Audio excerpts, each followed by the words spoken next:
IPS Manoj Kumar Sharma का जन्म मध्य प्रदेश राज्य के मुरैना जिले के बिलग्राम गांव में 1977 में हुआ।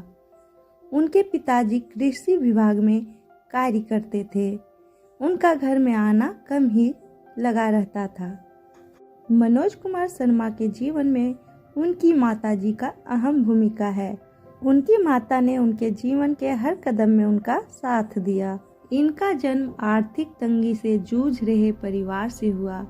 बचपन से ही पढ़ाई में कमजोर रहे और 12वीं कक्षा में फेल हो गए। लगातार असफलता मिलने के बाद भी निराश न होते हुए देश की सबसे कठिन परीक्षा में 121वीं रैंक लाकर परिजनों का सर गर्व से ऊंचा कर दिया। मनोज शर्मा ने टेम्पू चलाकर भिखारियों के बीच सोकर संघर्षों के साथ असंभव से काम को संभव कर दिखाया। उन्होंने अपने संघर्ष और सफलता को लोगों के बीच एक किताब 12वीं फेल के द्वारा प्रस्तुत की और उन्होंने कभी असफलता के बावजूद हार नहीं मानी। तो चलिए जानते हैं क्या है उनकी संघर्ष की कहानी, जिसके ऊपर एक फिल्म भी बन चुकी है। मनोज शर्मा 8वीं कक्षा तक बिना परेशानी के पास होते गए।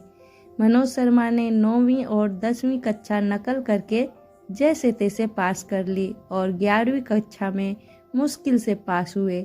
लेकिन 12वीं कक्षा मनोज जी के जीवन का बड़ा टर्निंग पॉइंट साबित हुआ। जब मनोज शर्मा 12वीं की परीक्षा दे रहे थे तो वहाँ के शिक्षक खुद से ही चीटिंग करवाते हैं।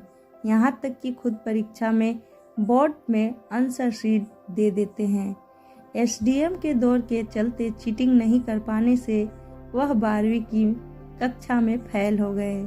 तब वे एसडीएम से प्रभावित होकर उन्होंने फिर से 12वीं की एग्जाम दी और एसडीएम से प्रभावित होकर उन्होंने 12वीं की परीक्षा पास किया और आगे की पढ़ाई करने ग्वालियर चले गए। उन्होंने बीए करते हुए यूपीएससी की तैयारी जारी रखी और अपने चौथे प्रयास में 121वीं रैंक हासिल कर आईपीएस ऑफिसर बन गए। उनकी आर्थिक स्थिति खराब होने के कारण उन्होंने पढ़ाई की वजह से कई बार ऑटो चलाया। कभी कभी भिखारी के साथ सोते तो कभी लाइब्रेरी में काम किया करते।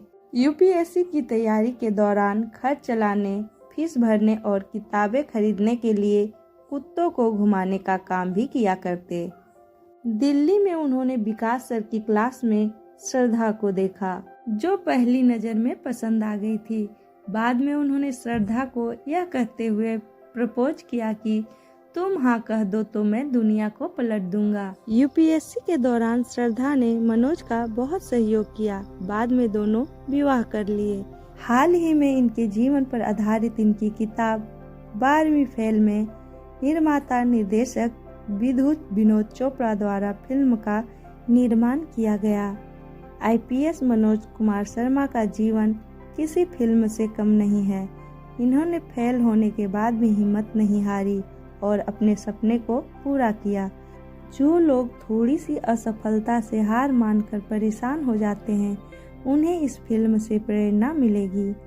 मनोज कुमार शर्मा आईएएस ऑफिसर हैं और वर्तमान में मुंबई में पश्चिम क्षेत्र के अतिरिक्त आयुक्त के रूप में तैनात हैं। मनोज कुमार के जीवन से प्रभावित होकर अनुराग पाठक ने अपनी एक किताब लिखी 12th फेल, जिस पर विद्युत विनोद चोपड़ा ने भी मूवी बनाई। तो दोस्तों, ये थी आईपीएस मनोज कुमार शर्मा की कहानी। आशा करती हूँ कि आपको इनके जीवन से जरूर कुछ न कुछ प्रेरणा मिली होगी।